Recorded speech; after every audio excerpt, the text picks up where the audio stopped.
मैं पूछना चाहता हूँ ऐसी कौन सी गाड़ी है, कौन एरोप्लेन से लेके साइकिल तक, जिससे कोई हादसा ना हुआ हो। ब्याज पे भी लिया था, उसका ब्याज भी देना है। तो जब हम कमाएंगे नहीं तो ब्याज कहाँ से दीजिएगा। मैं तो और कुछ काम कर नहीं सकता। जिनके रिक्शे थे उन्होंने पैडल रिक्शे चला लिए, मेरा भैया वो नहीं कर सकता। दिल्ली की लाइफलाइन बन चुकी ई रिक्शा चालकों के लिए सबसे बड़ी समस्या ये है कि ई रिक्शा को दिल्ली में बैन कर दिया गया है और इससे जितने परिवार हैं उनकी रोजी रोटी पे आर्थिक रूप से संकट मंडराता नजर आ रहा है। जब ई रिक्शा आया था तो तमाम दिल्ली की सड़कों पे ई रिक्शा चालक दिखते थे जो आपको एक जगह से दूसरे जगह पे ले जाते थे, लेकिन आज वो सड़कें खाली हैं, लेकिन उन सड़कों के साथ साथ इनके घर के अंदर वो बर्तन भी खाली पड़े हुए हैं जहां से ये खाना खाते थे। लगातार जिस तरीके से ई रिक्शा चालकों की जो परेशानी है वो लगातार बनी हुई है। बुराड़ी के अंदर मौजूद हैं हम और जानने का प्रयास करते हैं कि दरअसल जो ई रिक्शा चालक हैं उनकी किस प्रकार की समस्याएं हैं। घर के अंदर हम आए हैं ये जानने के लिए कि जब से ई रिक्शा को दिल्ली में बंद किया गया है किस प्रकार से वो अपना जीवन यापन करते हैं, क्योंकि ये दिल्ली की लाइफलाइन के साथ साथ उन घरों की लाइफलाइन थी। कमल, जब आपने ई रिक्शा खरीदा था उसके बाद से जब आप सड़कों पे लेके जाते थे कितना पैसा एक दिन में आप लेकर के घर आते थे जिससे आप खाना पीना खा लेते होंगे? सर कभी 400 का काम होता था, कभी 500 का होता था, इससे ज़्यादा सर आज तक कभी हुआ नहीं। जब आपने ई रिक्शा लिया था तो पूरा पैसा एक साथ आपने देकर के लिया था या कहीं से कुछ सर कर्ज भी हमने लिया था? ब्याज पे लिए थे पूरे 95,000 रुपये पूरे हमने ब्याज पे लिए थे सर। ब्याज पे पैसा लेके आपने ई रिक्शा हाँ जी, खरीदा। 10% के हिसाब से हमने ब्याज पे लेके रिक्शा लिए हैं। बंद होने के बाद से कमल किस तरीके की समस्याएं हैं आप लोगों के साथ? बच्चे खाने पीने की जिद करते होंगे, बाहर जाते होंगे तो वहाँ पैसों की दिक्कत, कैसे आप मैनेज कर रहे हैं पूरा? सर हम तो अभी के रेट में हमने अभी जाकर 5,000 रुपये किसी से अभी 10% के हिसाब से हमने लिए। तो पहला लोन तो हमारा चुकता हुआ ही नहीं, अभी फिर दूसरा हमने ले लिए। इस चक्कर में जो हमें हमारे बच्चे को बहुत परेशानी आ रही थी। अब छोटे बच्चे हैं, अब ये कहते हैं ये चाहिए हमें वो चाहिए, हम कहाँ से ला के दें? कितने सदस्य कितने रहते हैं बच्चे आपके? हमारे सदस्य में सर हमारे सदस्य में 6 हैं। हमारे 2 भाई हैं, एक भाई जो है पढ़ता है, एक यहीं पे है अभी ये काम कर रहा है। अगर फीस की बात किया जाए, स्कूलों में फ़ीस भी जमा करनी होती है, क्या आपके बच्चे स्कूल जाते हैं और ई रिक्शा चलाते थे उससे फ़ीस भी आप भरते थे? क्या ये टाइम से आप दे पा रहे हैं? हम भरते थे और इस महीने में नहीं भर पाए तो बच्चे को छुट्टी दे दिए, नहीं पढ़ा रहे हैं सर। बिल्कुल। ऐसे कमल जैसे ना जाने दिल्ली में और कितने परिवार हैं जिनकी रोज़ी रोटी का जरिया बन गया था ई रिक्शा, और शिक्षा व्यवस्था भी कहीं ना कहीं इससे इनके जो बच्चे हैं उनकी चौपट हो रही है। वो इसलिए क्योंकि कुछ ऐसे स्कूल हैं जहां पर आप फीस अगर नहीं जमा करेंगे तो जो बच्चों की पढ़ाई है उसे भी रोकनी पड़ेगी। जो ये बच्ची कमल की है इसको उन्होंने छुट्टी दे रखी है ताकि अगर ये ई रिक्शा का जो पूरा विवाद चल रहा है ये अगर शांत होता है तो उम्मीद है कमल को कि आगे इनकी बच्ची पढ़ेगी। दिल्ली में और भी ऐसे परिवार हैं, क्योंकि अगर दिल्ली की बात किया जाए तमाम ऐसे जगहों पर ई रिक्शा चालक हैं जो अपनी रोजी रोटी का जरिया बना के उसे चलते थे। आप कमल की वाइफ हैं। ये बताइए, खाने पीने की अगर बात किया जाए जब से ई रिक्शा बंद हुआ है कितनी परेशानी हो रही है घर के अंदर? बहुत ज़्यादा परेशानी हो रही है। खाने पीने के बच्चे सबको दिक्कत हो रहा है। आज ले गया हूँ स्कूल तो वापस कर दिया, बोल रहे पैसे दो तो पढ़ाऊंगी, नहीं तो ले जाओ वापस। सरकार से कुछ उम्मीद है कि कुछ जो केस उस चल रहा है उसमें आप लोगों के पक्ष में कुछ फैसला आएगा? कुछ उम्मीदें हैं आपको? नहीं, उम्मीद नहीं है आपको। निश्चित रूप से ये ऐसा तबका है जो सरकार से उम्मीद करना इसलिए भी छोड़ दिया है क्योंकि सरकार इनकी दरकार को नहीं सुनती है, और लगातार ये तबका सरकार से गुहार लगाता है कि जिस तरीके से इनकी समस्याएं हैं उस पर ध्यान दिया जाए। ये पहला परिवार था बुराड़ी में जिससे हमने बात किया और ये दर्द निकल के सामने आया कि जो ई रिक्शा इन्होंने ख़रीदा था 1 साल पहले वो भी ब्याज पर पैसे लेके ख़रीदे थे। ब्याज बढ़ रहा है लेकिन कमाई का जरिया घट चुका है। आगे कुछ और परिवारों में चलेंगे जहां मेरे सहयोगी सागर कुमार उन परिवारों से बात करेंगे और उनका दर्द जानने का प्रयास करेंगे कि दरअसल ई रिक्शा बंद होने से कितनी परेशानी इनको हो रही है।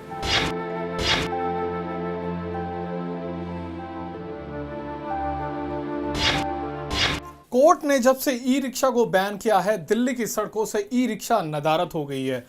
कहीं ना कहीं जो ई रिक्शा के जो चालक थे उन्होंने ई रिक्शा इस उम्मीद में खरीदी थी शायद उनकी जो 2 वक्त की रोजी रोटी थी वो घर का खर्चा अच्छे से चल पाएगा, लेकिन जिस तरह से सरकार की पॉलिसी की वजह से सही से नहीं बन पाई और हाई कोर्ट ने एक हादसे के बाद जिस तरह से ई रिक्शा को बंद कर दिया गया था, हम दिल्ली के अलग अलग उन घरों के अंदर जाने की कोशिश कर रहे हैं और उन ई रिक्शा के चालकों से बात करने की कोशिश कर रहे हैं क्योंकि उनकी जो रोजी रोटी का जरिया था ई रिक्शा वही बैन कर दिया गया है तो घर कैसे चल रहा है। कई लोगों से बात कर रहे हैं, आप ई रिक्शा चलाते थे, कोर्ट ने बैन कर दिया, उसके बाद कैसे घर चल रहा है? घर कहाँ चल रहे हैं, वो तो बैठे हुए हैं, आराम से सो रहे हैं बैठ के, खाने पीने का बहुत बच्चे को वो हो गया है, स्थिति खराब हो गया है। छोटे छोटे 2 बच्चे हैं हमारे पास, एक तो स्कूल गए थे, स्कूल से भी बच्चे को फीस नहीं दे पाया, उसको भी निकाल दिया बाहर। स्कूल की फीस ना देने से बच्चे को स्कूल से बाहर निकाल दिया गया। निकाल दिया गया। उस बच्चे का दूध भी मैं ले रखा था रोज को, उसको भी मना कर दिया मैंने।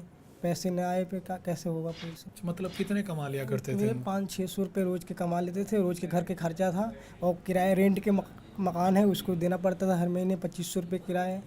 तो मतलब कैसे चल रहा है घर का खर्चा कैसे चल रहा है? किसी से लेके मैं ब्याज पे काम, भाई रहता है उससे ब्याज पे पैसे लेके मैं काम कर रहे हैं। स्कूल से बच्ची को क्या कह के निकाल दिया? निकाल दिया कि चलो तुम्हारा गाड़ी बन गया, फीस तो देते नहीं है तुम्हारा पापा, इसलिए निकाल दिया गया। अच्छा, आपको कितनी दिक्कत हो रही है मतलब कि घर चलाने में? मतलब पहले जब ई रिक्शा चलता था सरकार ने बंद कर दिया है।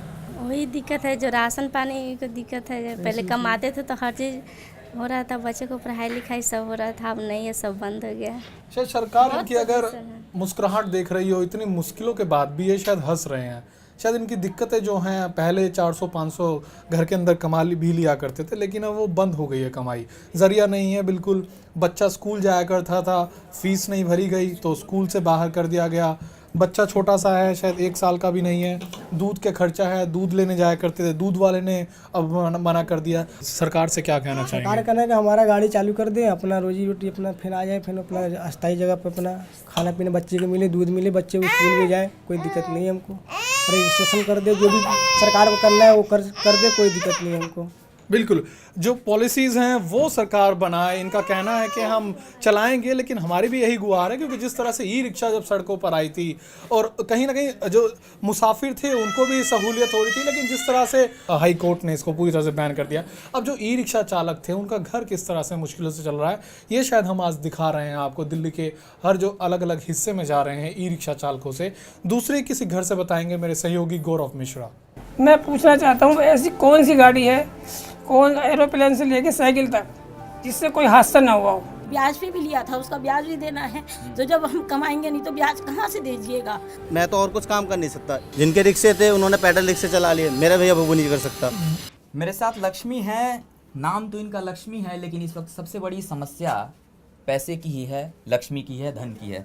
इस वक्त ये बताइए, जो ई रिक्शा बंद हुआ है, सबसे ज़्यादा परेशानी आ रही है किस तरीके की आप लोगों के परिवार में? परेशानी आ रही है, जैसे रोजी रोजगार चल रहा था तो रोटी पानी का साधन चल रहा था, और जब से ये ई रिक्शा बंद हुआ है 15 दिन हो गए बैठे हुए, बच्चे बीमार हैं, बच्चों को दवाई दारू नहीं मिल रही है, हॉस्पिटल में ले जाते हैं, हॉस्पिटल में हड़तालें चल रही हैं, तो कहाँ से वो करा जाए? कोई ये भी नहीं तैयार होता है कि चलिए हम कल पैसे दे देंगे, नहीं जी, कोई आजकल के ज़माने में कोई इतना वो ही नहीं है कि अगर हम 150 भी किसी से लेते हैं तो आजकल कोई किसी को एतवार ही नहीं करता है कि लाइए पहले ब्याज दीजिएगा, या बच्चे बीमार हैं हॉस्पिटल में ले जाते हैं। जब ई रिक्शा खरीदा था तो पैसे पूरे दिए थे या नहीं ब्याज जी, पे भी नहीं लिया था? जी, ब्याज पे भी लिया था, उसका ब्याज भी देना है, तो जब हम कमाएंगे नहीं तो ब्याज कहाँ से दीजिएगा। बिल्कुल बिल्कुल, ये परेशानी थी, आंखों से आंसू निकल आए इनके। आपसे जानना चाहूँगा, अगर कहा जाए परिवार का खर्चा चलाना एक बड़ी जिम्मेदारी होती है, अब किस तरीके से आप चला रहे हैं? ब्याज पे पैसा ले लेके घर का खर्चा चलाया। कितने रुपए में आपने ई रिक्शा खरीदा था, कितना पैसा दिया था? 92,000 का मैंने रिक्शा खरीदा था। अभी भी वो पैसे ब्याज ही भर रहा हूँ, अभी पूरे पैसे नहीं हुए। पेमेंट तो अभी मूल तो अभी गया ही नहीं है, वो ब्याज ही ब्याज जाता है। परिवार में कितने सदस्य आपके रहते हैं? हम 5 लोग, हम 3 बच्चे हैं, 6 जने हैं।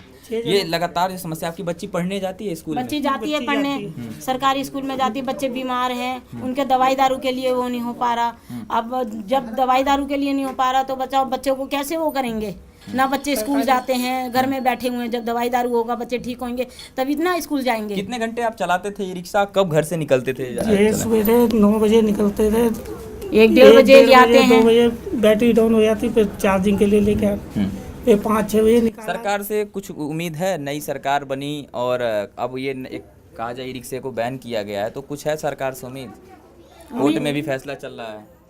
कोर्ट में फैसला तो चल रहा है, अब बताओ। 2 दिन बाद तारीख बढ़ रही है, फैसला पता नहीं। रोड पर निकालने की सोचे भी तो वो पहले पुलिस वाले कहते बंद करो जी, कहाँ ले आ रहे हो। बिल्कुल, अगर रोड पे ये जाते हैं तो सबसे बड़ी समस्या ये है कि जिस तरीके से ई रिक्शा को बैन कर दिया गया है तो इन्हें सबसे पहले रोका जाता है। दूसरी सबसे बड़ी बात, लगातार ये पूरा मामला कोर्ट में चल रहा है, लेकिन कोर्ट में भी तारीख पे तारीख मिल रही है इन्हें। समस्या ऐसे किसी एक घर की नहीं है, ये लक्ष्मी के घर की समस्या हमने आपको बताई। आगे कई ऐसे और घर मिलेंगे जहाँ पर मेरे संवाददाता सागर मौजूद होंगे, वो वहाँ पर उनसे पूछ रहे होंगे कि दरअसल उनके घर का खर्चा कैसे चल रहा। तमाम दिल्ली के हम इलाकों में आपको दिखा रहे हैं कि ई रिक्शा बैन होने से किस तरीके की समस्याएं पूरे परिवार के साथ हैं।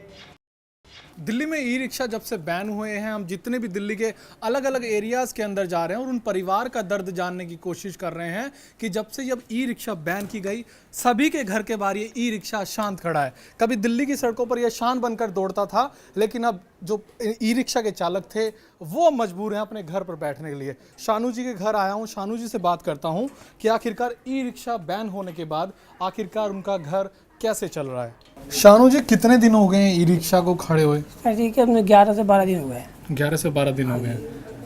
पहली तारीख से रिक्शा बंद है। पहली तारीख से कितने कमा लिया करते थे आप ई रिक्शा से एक दिन में?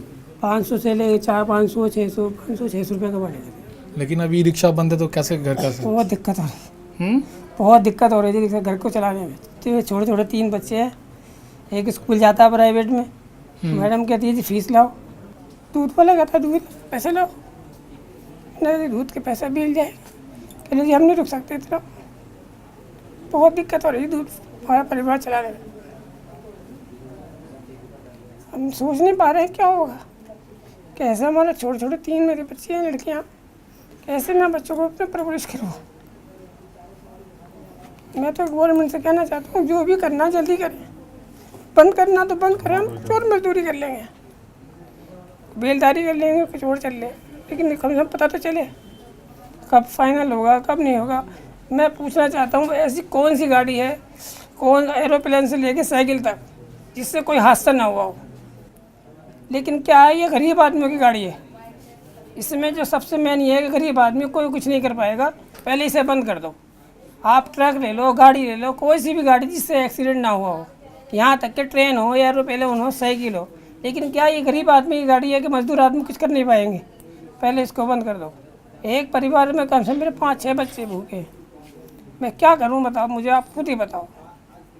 सबसे बड़ी दिक्कत यही आ रही है ई रिक्शा के बैन होने से। ये जो छोटे छोटे बच्चे हैं, इनका भविष्य भी कहीं ना कहीं अधर में आ गया, क्योंकि जितनी जगह पर हम जा रहे हैं सबसे ज़्यादा दिक्कत यही आ रही है कि बच्चे को स्कूल जाने में दिक्कत हो रही है, फीस नहीं भर पा रहे। ई रिक्शा आपने कैश लिया था या? मैंने 50% पेमेंट दौड़ दी थी, ब्याज पे लेके दिया था, प्लस मैंने बाकी ब्याज पे लिया था, लेकिन मेरी आधी किस्त भी नहीं गई है, गाड़ी मेरी खड़ी है। स्कूल जाते हो बेटा? यस। स्कूल जा रहे हो?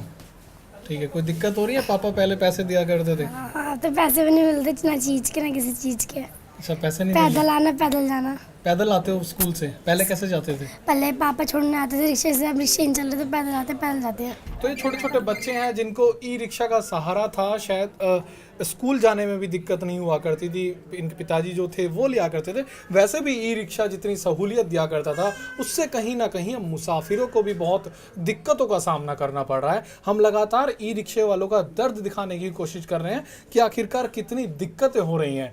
अब सरकार को भी और कोर्ट को भी कहीं ना कहीं इस पर जल्द से जल्द स्टैंड लेना होगा, ताकि जिस तरह से शानू जैसे दिल्ली और दिल्ली एनसीआर के आसपास कितने ऐसे परिवार हैं जो ई रिक्शा बंद होने से आर्थिक संकट इनके घर पर पैदा हो रहा है। दूसरी जगह में हम लगातार दिखा रहे हैं, दूसरी जगह से मेरे सहयोगी गौरव मिश्रा बताएंगे किसी और दूसरे ई रिक्शा चालक का दर्द। मैं पूछना चाहता हूँ ऐसी कौन सी गाड़ी है, कौन एरोप्लेन से लेके साइकिल तक, जिससे कोई हादसा ना हुआ हो। ब्याज पे भी लिया था, उसका ब्याज भी देना है, तो जब हम कमाएंगे नहीं तो ब्याज कहाँ से दीजिएगा। मैं तो और कुछ काम कर नहीं सकता, जिनके रिक्शे थे उन्होंने पैडल रिक्शे चला लिए, मेरा भैया वो नहीं कर सकता।